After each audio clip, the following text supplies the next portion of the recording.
ko waxee le 2 mars bi ñu njëkkee gis suñu cas ba néega ni mi ngi bëgg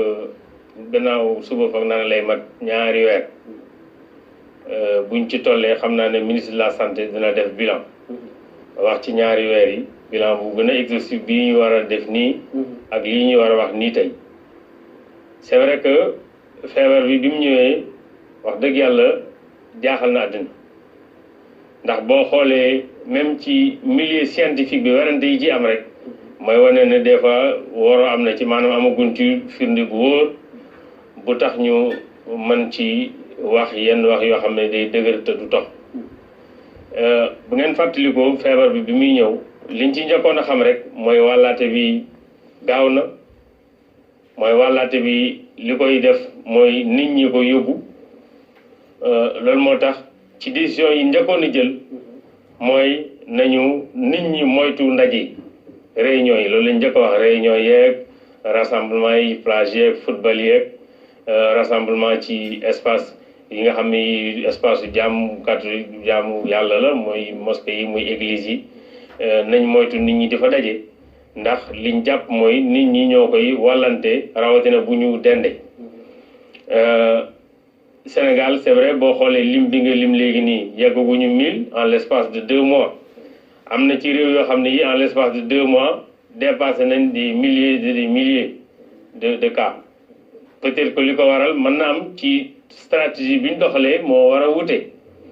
ndax ñun yàlla def na laata affaire bi di fi ñëw xool nañ ko ni mu évoluer en Chine xool ko ni mu évoluer Europe donc am jàngat yu ñu ci def bi muy ñëw si ñun fekk na am na lu bari jàng bu ñu fàttalee bi feebar bi ñëw dafa tombeek Sénégal mois boo xam ne bii dafa bari ay ndaje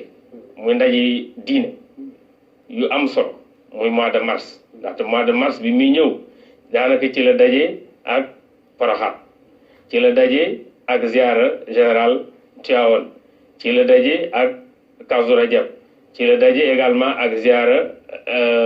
Layène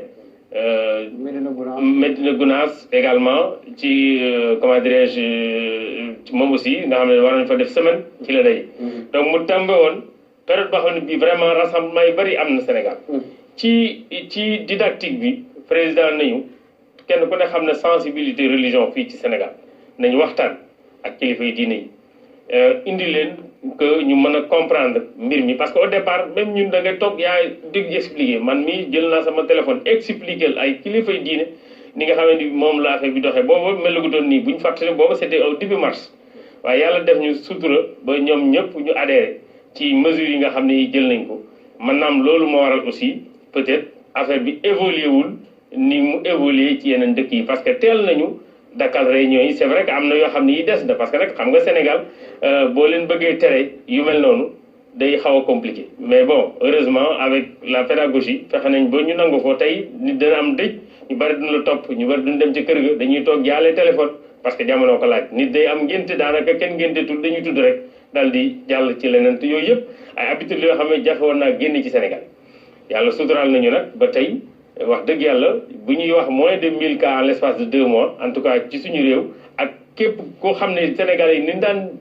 demalanteeg dikkalanteeg nuyanteeg mbëkkanteeg yëpp ci biir ci marché yeeg ci kaar yeeg ci lépp donc peut-être dañ ciy sant yàlla déjà ci loolu waaye nag wax nga ko léegi remarqué nañ bi nga xamee ni bii daanaka cas importé amatul parce que tëj nañ bunt yi boo tëjee bunt yi nit ñi daan jaar fexe ba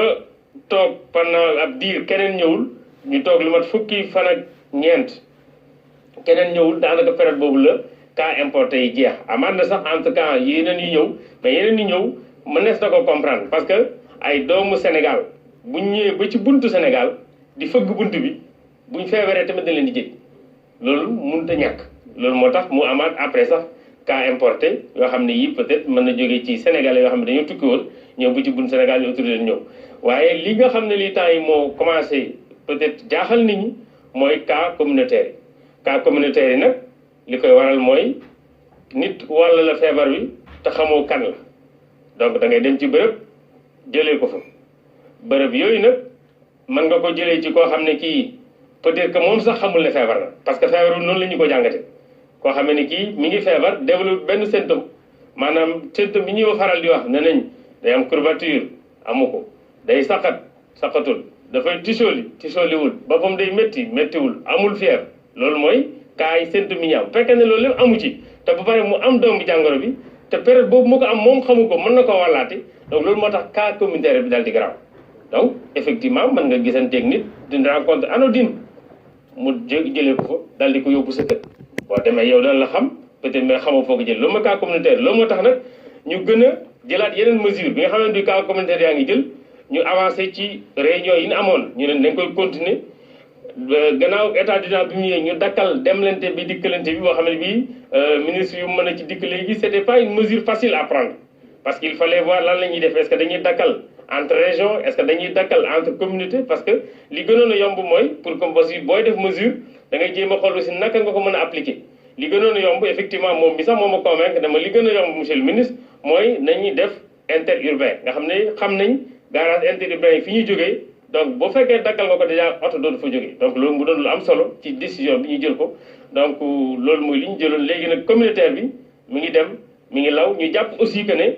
nañu fexe ba tey nit ñi dem di am masque barrière masque yi di ko def ci transport en commun yi non seulement moom jëloon na mesure pour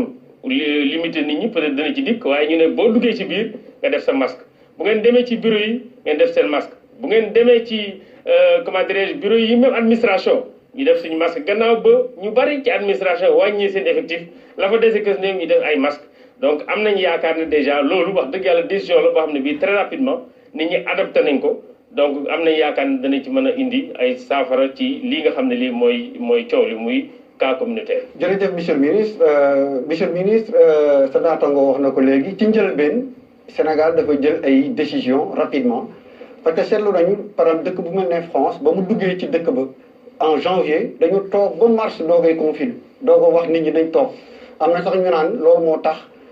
feebar bi am fa yaatu fa yaatuwaay bu mu fa yaatu waaye yéen jël ngeen ay matuwaay yoo xam ne tax na bu yëf yi xaw a taxawandi waaye gis nañu ne Sénégalais yi tamit saa bu ñuy tàmbali mbir dañ koy tàmbali ak doole waaye bu yàggee rek ñu am lu ñu naan relation maa ñuy commencé bàyyeeku est-ce que léegi commencé ngeen waxtaan yow ak sa naataango pour li ñu nga xam ne gis nañ ko te transporteurs yi ñenn ñi ba ñëpp ñoo xam ne bariwuñu sax naam mais ñu ngi jël ay yoonu suuf ak yooyu di yóbbu di dem ci interurbain ba nga xam ne ñu ngi indi cas communautaire yooyu ñu doon wax. d'accord bon maa ngi lay gërëm ci question bi nga posé comme ni ko ministre de l'intérieur waxee je pense que Sénégal quand même teel na jël ay matuwaayam ci direction au président de la République pour indi ay mesures yi nga xam ne dafay gàttanu lawtanu feebar bi ci Sénégal moo tax bi ñu amee suñu cas communautaire le 2 ci la ñu commencé jël ay mesures d'endiguement maanaam pour suuxal lawtanu feebar bi ci Sénégal te loolu defe naa gis nañ jeexital bi parce que nag comme ni mu ko waxee am na dëkk yu bëri yoo xam ne en moins d'une semaine dañuy am plus de 1000 cas am ay 1000 morts des fois donc loolu dañ koy gis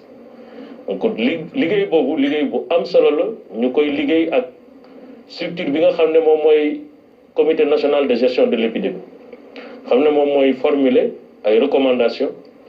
jox ko président de la République mu jël ko saytu ko def ko ay directives ministres yi appliqué ko donc booy xool 2 mars ba 20 mars amuñu cas communautaire ñu ngi commencé am le premier cas je pense c'est le 20 mars dañu commencé am cas communautaire aussitôt après la ñuy jël ay mesures aussi parce que stratégie de lutte bi stratégie de plan graduel la maanaam au fur et à mesure ñuy gis ay mbir yuy feeñ dañuy indi ay mesures d'anticipation pour que mbir yooyu bañ a am doole donc déjà le 23 le président de la République jël décret instauré état d'urgence demander que ñu jël ay mesures complémentaires de l'état d'urgence mesures yooyu sur le plan administratif ministre de l'intérieur ñëw na ci d'abord mooy interdiction transport interurbain maanaam transport dëkk ak dëkk yoo xam ne bokkuñu périmètre urbain li taxoon ñu def ko aussi mooy transport dafa xaw a compliqué gérer Sénégal boo ne woon transport interrégion boo mooy de département à département nit ñi dinañ déplacé wu de commune à commune nit ñi dañuy déplacé wu te doo ko mun gérer te dëkk bi nekk na dëkk boo xam ne wutu xaalis jaral na leen lu bari donc ci yooyu la ñuy profité bu dee réglementation bi strictul leerul ci la ñuy profité di def ay kii moo taxoon ma waxtaan ak suma rango ma ne ko jàpp naa ne bu ñuy interdire nañ interdire transport interurbain loolu tamit mu def ko te wax dëgg gis nañu résultat yi muy profiter ci occasion bi pour sant quand même transporteurs professionnels yi nga xam ne dañuy yëngatu ci transport am agrément ñooñu wax dëgg yàlla respecté nañu mesure ku dem si gaar yi di nga gis ne gaar yi tëj chauffeurs yi ñu ngi toog seen kër opérateurs yi tamit joxe nañ ndigal seeni chauffeur pour ñu bañ a dawal auto transport public mais li am mooy transport bi nga xam ne moom la ñuy tere mooy transport boo xam ne yaa ngi koy def te amoo agrément amoo autorisation administrative pour def transport amul assurance bu accident amee ci oto bi kenn du ko assuré kenn xamuloo fenn xamuñu la ci ministère de l'intérieur xamuñu la ci ministère des transports te yaa ngi jël ay nit di leen voyager loo di dëkk-dëkk di jël xaalis bi def sa poche ñooñu ñoo indi problème yi ngay gis yëpp parce que transport clandestin boobu non seulement dañ koy def mais dañuy jël ay piste ay yoon di ci jaar ba nga xam ne dañu leen mën a jàpp parce que boo jaaree ci tali bi ñu la contrôlé dañ la jàpp dañuy jël ay piste yu bare bari di si jaar donc loolu moo indi ngay gis ne déjà ñu naan di jóge na fi dem ci beneen dëkk yóbbu na fa feebar bi tasaaroo na si biir dëkk bi donc loolu lu ñu war a ñaawlu la lu rafetul la lu baaxul la ñi nga xam dañuy dund ci transport bu dee ñoom ñoo dem ba arrêté parce que ñooñu ñooy les vrais acteurs du transport à plus forte raison ñi nga xam ne nag wax dëgg yàlla kenn xamu leen ci transport ñu bëgg nag lawal mbir mi ci biir dëkk bi te loolu kenn waru ko nangu parce que nag sunu ennemi dëgg mooy coronavirus bi maanaam mooy feebar bi képp koo xam ne da ngay ubbil ay yoon feebar bi ci biir Sénégal jàpp na ne man yow yaay complice u ennemi Sénégal boobu ci loolu yaa ngi mettre en menace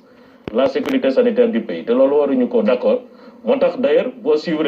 conseil des ministres démb président def jox ay orientation yu leer ba pare nag jël benn ordonnance boo xam ne dafa indi ay sanctions yu tar teg ko ci képp koo xam ne yaa ngi foyee mesures yi nga xam ne jël nañ ko